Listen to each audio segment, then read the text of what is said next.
What's up, guys? I just wanted to record a very quick video because, as you can see, the H6, the much anticipated H6 mod, is in fact here. So I fired up a quick little train here on the QNS. I know I said I would show like the fast freight running and everything. I decided to do that off camera, mainly because I wanted to fast forward to the next day. And in so doing, it actually delayed some things long enough that we do, in fact, have the H6 in-game now. And we have one here on the QNS. We have it hooked up to our entire interchange cut of cars headed for Dillsboro. And this video probably won't be that long because we are going to be heading to Dillsboro. So, you know, a little on the shorter side, but this is frankly an awesome mod. And I think it's worthy of changing the whistle. Let's do that one.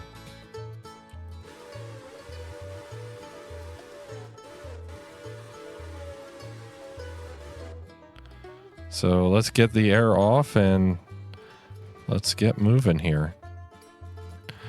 Not the biggest train, though it is still 66 cars and about a half a mile long. So we're going to use this to get it to Dillsboro Yard and just kind of show off what this engine can do. Now, to spawn it in-game, in sandbox mode, all you have to do is put it as a consist and make sure the front engine's MU'd. And then when you buy it, you also have to buy both halves and do the same thing. In order to get the mod into your asset packs, it is just simply a drag and drop into your streaming assets and then go into the asset packs folder.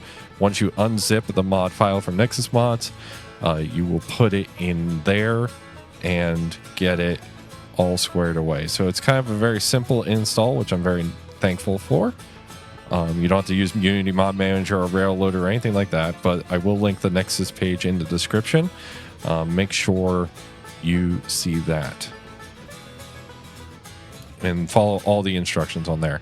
Additionally, in order to get the headlight on, you have to select the front locomotive, because this is technically two locomotives double-headed, and turn it on from there.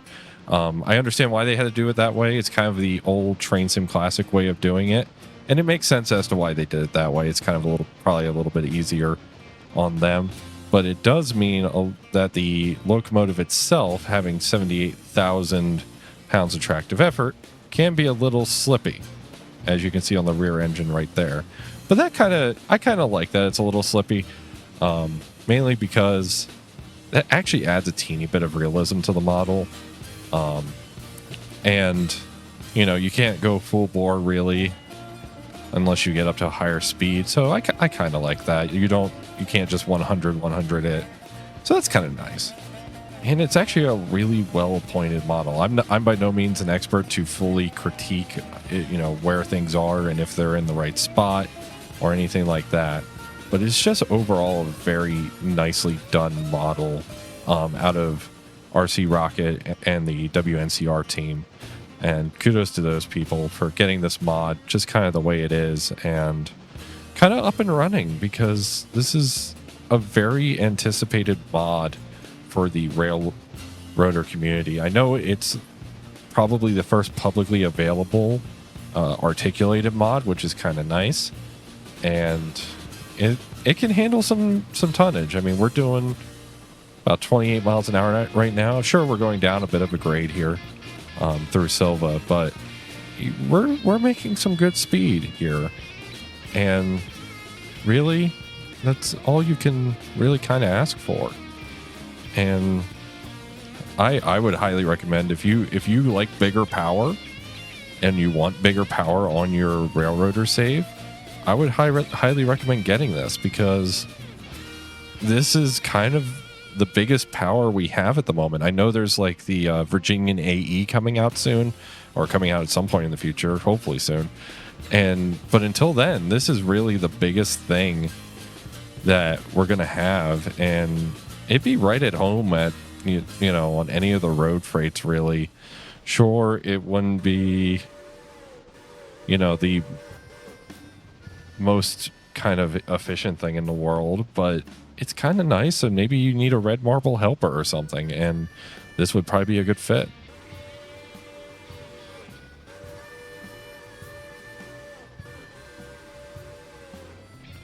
So yeah, I mean, again, all the details seem to be majorly there. I'm by no means an expert on this engine. I've never seen either one of the survivors in real life. Obviously, 1308 and 1309.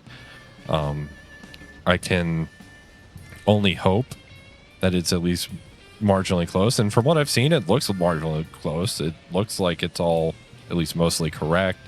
But it just gives the feeling of big power in the game, which is really nice.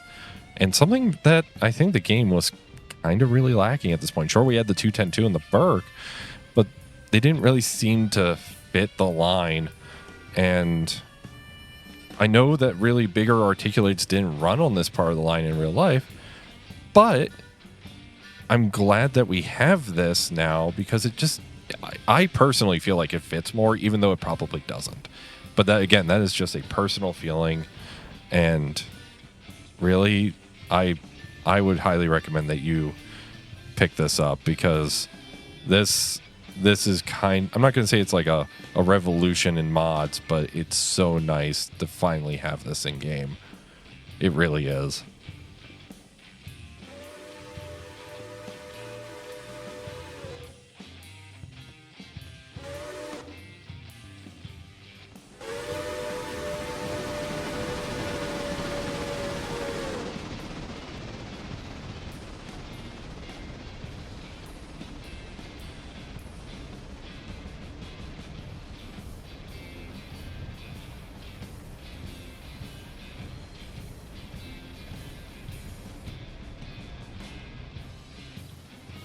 All right, guys, we're going to arrive into Bryson Yard here, and we're going to end the episode here. Again, a little bit shorter of an episode, but I really wanted to get this out to you guys because I really wanted to show off this mod and just get you guys a kind of a...